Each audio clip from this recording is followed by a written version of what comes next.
Financial markets పై పట్టు సాధించాలనుకునే వాళ్ళు Revanth conduct చేసే వెబినార్ కోసం ఈ నెంబర్ కి కాల్ చేయండి. నమస్తే, వెల్కమ్ టు సుమన్ టీవీ. నేను విష్ణు. ప్రస్తుత పట్టు ప్రముఖ స్టాక్ మార్కెట్ అనలిస్ట్ రామచంద్రమూర్తి గారు ఉన్నారు. వారితో మాట్లాడదాం. సార్ నమస్తే. సార్ నమస్తే విష్ణు గారు.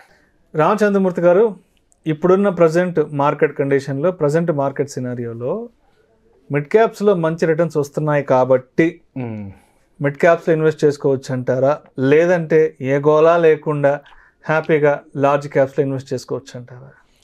చాలా మంచి క్వశ్చన్ అడిగారు సార్. ఎందుకంటే ఇది చాలామంది ఇన్వెస్టర్స్కి ఉన్న కన్ఫ్యూజన్. అది ఏది బెటరు, ఏది అలా చూసుకోవాలి అంటే మిడ్ క్యాప్ కంపెనీస్ అసలు గ్రోత్ ఎలా ఉంటుందంటే, ఫస్ట్ ఎప్పుడైనా కానీ మార్కెట్ని పైకి తీసుకెళ్లేది large cap companies. So large cap కంపెనీస్లో మనం ఇన్వెస్ట్ చేసుకుంటే మనం పెద్ద రీసెర్చ్ చేసినా చేయకపోయినా అవి ఎటు గ్రోత్ ఇస్తాయి. అంటే యావరేజ్గా కార్పొరేట్ ఎర్నింగ్స్ ఇవాళ ఇండియన్ మార్కెట్లో ఇండియన్ కార్పొరేట్ ఎర్నింగ్స్ వచ్చి 15% నుంచి 19%, 20% ఉన్నాయి. కాబట్టి మీరు లార్జ్ క్యాప్ కంపెనీస్లో ఇన్వెస్ట్ చేసి ఎక్కడ ఏ రేట్లో తీసుకున్నా కానీ యావరేజ్గా 15% పర్ యానం రిటర్న్స్ వస్తాయి. కానీ మిడ్ క్యాప్లో ఇన్వెస్ట్ చేసేయాలంటే మీరు కంపల్సరీగా ఆ కంపెనీ గురించి చాలా డీటెయిల్గా లోతైన అవగాహన రావాలి. అది మామూలుగా మార్కెట్ పెరుగుతుంది కాబట్టి దాన్ని ఇన్వెస్ట్ చేసేస్తాను అని బ్లైండ్గా వెళ్ళకూడదు. కంపల్సరీ మనం P&L స్టేట్మెంట్, బ్యాలెన్స్ షీటు ఇవి 1-2 సార్లు చెక్ చేసుకోవాలన్నమాట. క్యాష్ ఫ్లో ఎలా ఉంది, డెట్స్ ఎలా ఉంది. ఎందుకంటే ఎవ్రీ క్వార్టర్స్ రిజల్ట్స్ వచ్చినప్పుడు వాటి ఒరిజినాలిటీ బయటపడిపోద్ది. సో మీరు బాగా అర్థం చేసుకోవాల్సింది ఏంటంటే, ఇక్కడ కంప్లీట్గా ఈ షేర్ మార్కెట్ ఇప్పుడు చూపించే ప్రైస్ పెర్ఫార్మెన్స్ కంప్లీట్గా ఫండమెంటల్గా కంపెనీ యొక్క పెర్ఫార్మెన్స్కి మ్యాచ్ అయిపోద్ది. సపోజ్ ఇప్పుడు కంపెనీ వచ్చి ఇవాళ వచ్చి ఒక 1000 రూపాయల రేట్ ఉన్న 1000 రూపాయలకి ఒక వారం రోజులు వెళ్ళిపోయినా రిజల్ట్స్ వచ్చాక సేల్స్ బాగాలేకపోతే ఆ 1000 రూపాయలు మళ్ళీ ఇమీడియట్ కిందకి వచ్చేస్తాయి. సో అది అక్కడ మిడ్ క్యాప్లో ఏమవుతుందంటే, కంపెనీ రిజల్ట్స్ని పారామీటర్గా తీసుకొని ప్రైస్ పర్ఫార్మెన్స్ ఉంటుంది.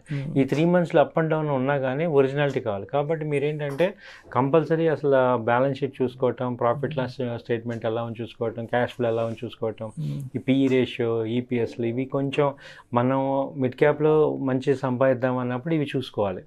వీటి మీద ఒక అవగాహన ఉండాలి. అట్ ద సేమ్ టైం ఆ కంపెనీ ప్రొడక్ట్ మీద ఒక క్లారిటీ ఉండాలి.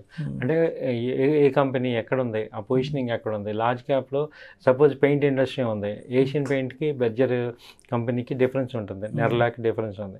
సో ఇది పొజిషనింగ్ ఎక్కడుంది, వీటి యొక్క ప్లేసెస్ ఎలా ఉన్నాయి, ఇండస్ట్రీ ఆపర్చునిటీస్ ఎలా ఉన్నాయి, ఇవన్నీ ఒక ఆలోచించుకొని మన యొక్క ఫండ్లో ఒక 30-40% పెట్టుకోండి. మిగతా 60% లార్జ్ క్యాప్లో ఇన్వెస్ట్ చేయడం అనేది ఐడియల్ పోర్ట్ఫోలియో అనమాట. అంటే మీరు పోర్ట్ఫోలియో మేనేజర్స్ తీసుకున్న వాళ్ళ దగ్గర 100 crores ఉన్నా వాళ్ళు 60% లార్జ్ క్యాప్లోనే పెట్టుకుంటారు. ఎందుకంటే 15% గ్రోత్ అనేది ఫ్రీ కన్సిడరేషన్ అనమాట. ఎట్లా ఉన్నా కానీ ఒక 15% గ్రోత్ గ్యారంటీగా వస్తుంది. సో ఇప్పుడు మిడ్ క్యాప్లో 40% ఇన్వెస్ట్ చేయడం ద్వారా ఏంటంటే రిస్క్ని తగ్గించుకొని అవి పెర్ఫార్మెన్స్ కంపెనీస్ ఒక్కోసారి 20-25% వెళ్తాయి, మళ్ళీ అది ఒక 1-2 years పెర్ఫామ్ చేయలేవు. సో అలా ఉంటుంది అనమాట మిడ్ క్యాప్లో. అలాగే మార్కెట్ క్రాష్ కనుక వచ్చినప్పుడు ఫస్ట్ దారుణంగా దెబ్బతినేది మిడ్ క్యాప్ కంపెనీసే. సో ఇప్పుడు మనం ఆల్రెడీ చూసాం, మొన్న 1000 పాయింట్ల కరెక్షన్ వస్తే ఇంకా మిడ్ క్యాప్ ఇంకా పెర్ఫార్మెన్స్ అవ్వలేదు. సో ఇంకా అలా ఉంది. సో కాబట్టి మిడ్ క్యాప్లో చేసేటప్పుడు కొంచెం చాలా కేర్ఫుల్గా ఉండాలి. అలాగే ప్రాఫిట్స్ కూడా అలా హోల్డ్ చేసేద్దాము అనేటట్టు ఉండకూడదు. రొటేషన్లు చేసుకోవడం ద్వారా మంచి పర్ఫార్మెన్స్, మంచి ఇన్కమ్ జనరేట్ చేయొచ్చండి. సో ఐడియల్గా ఏంటంటే ఒక 40% మనం ఇన్వెస్ట్ చేయాలి. ప్లస్ ఎవ్రీ 10%-15% రిటర్న్ రాగానే ఎగ్జిట్ అవ్వండి, షిఫ్ట్ అవుతుండండి. సో అది ఐడియల్గా బెస్ట్ స్ట్రాటజీ మిడ్ క్యాప్లో. సో అయితే రామచంద్రమూర్తి గారు, లాస్ట్ 2-3 months నుంచి మార్కెట్లో వస్తున్న బుల్లిష్ ర్యాలీ ఏదైతే ఉందో, ఈ బుల్లిష్ ర్యాలీలో ఈ చిన్న పెన్నీ స్టాక్స్లో కూడా మంచి మూమెంట్ వచ్చేసాయి. అవి కూడా బాగా గ్రోత్ స్టాక్స్ వచ్చేసినాయి అవి కూడా. సో అటువంటి వాటిని ఈ టైంలో ఎలా కన్సిడర్ చేయాలి అంటారు? అసలు పెన్నీ స్టాక్స్లో కూడా మంచి గ్రోత్ వచ్చిందండి. ఎందుకంటే ఒక ఇండస్ట్రీస్ మామూలుగా ఫ్లో అవుతున్నప్పుడు ఇవి కూడా గ్లో అవుతున్నాయి. సో పెన్నీ స్టాక్స్లో కూడా మనం ట్రై చేయొచ్చు. అయితే ఎలా ఉండాలంటే అది ఫ్రీ అమౌంట్ అవ్వాలి. మీ టోటల్ అమౌంట్లో 20% ఉండాలి. అంటే ఎందుకంటే వాటి యొక్క పర్ఫార్మెన్స్ ఒక హైప్ మీద రావటమే కానీ ఒరిజినల్గా కాదు. అంటే ఇప్పుడు అంత మూడ్ బాగుంది కాబట్టి అన్నిట్లో ర్యాలీ వచ్చేస్తుంది. బట్ ఎప్పుడైతే మార్కెట్స్ క్రాష్ అవుతుంటాయో అవి బాగా అండర్ పర్ఫార్మెన్స్ అయ్యే ఛాన్సెస్ ఉన్నాయి. కాబట్టి మనం ఏంటంటే మన ఇన్వెస్ట్మెంట్లో ఒక 20% కానీ, లేదు మనకి వేరే చోట ప్రాఫిట్స్ వచ్చాయి, వేరే ఇన్వెస్ట్మెంట్లో లార్జ్ క్యాప్లో ప్రాఫిట్ తీసుకుని ఆ ప్రాఫిట్ అమౌంట్ దీనిలో పెట్టుకోండి. ఇప్పుడు సపోజ్ స్విట్జర్లాండ్ కానీ ఇలాంటివి కొన్నాం అనుకోండి, కొనేటప్పుడు ఏమవుతుందంటే సపోజ్ నాకు వేరే దానిలో ఎల్ఎన్టీలో ఒక 10,000 ప్రాఫిట్ వచ్చింది.